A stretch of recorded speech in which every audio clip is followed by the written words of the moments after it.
Hello, everyone, and welcome back to OG Academy. Thanks, everyone, for being here again to share new content on this Backoffice series with us. Today, we will be covering content on your star status panel. So what is the purpose of showing the information regarding your stars here? As some of you may know already, this panel refers to the ongoing Start Achiever program. This program basically involves generating at least 450 personal qualification volume points in one given month in order to achieve the star status for the month. If we go back to when this program was launched, October 2013, we can see that for those distributors who have perfect attendance, they are now collecting the star number 36. Since this is a rewards program, for all those distributors who achieve 12 stars, OG will recognize them with a brand new personalized Bulova watch. For all of those who surpass the second and third milestones, that is 24 and 36 star achievers, they are recognized on stage during our corporate events with dedicated trophies for their loyalty and commitment toward their business.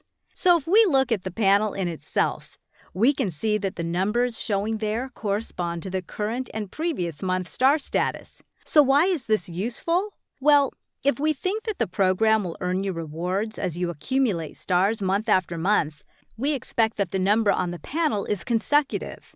That shows the progress that OG wants for every distributor. However, we also know that sometimes, and for different reasons, things don't go according to plan. If this happens, then non-consecutive numbers on the panel will tell you that due to missing 1 month, the system has started to count again. This should be your reference to come back on track and devote all your passion and effort to get the counter going again.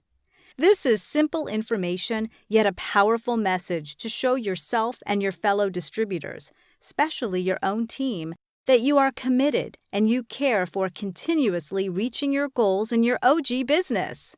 We hope this video has been useful material for your education on back-office resources, and we would love to hear back from you with your ideas and comments on this series. Thanks so much, everyone, for your attention, and we will see each other soon.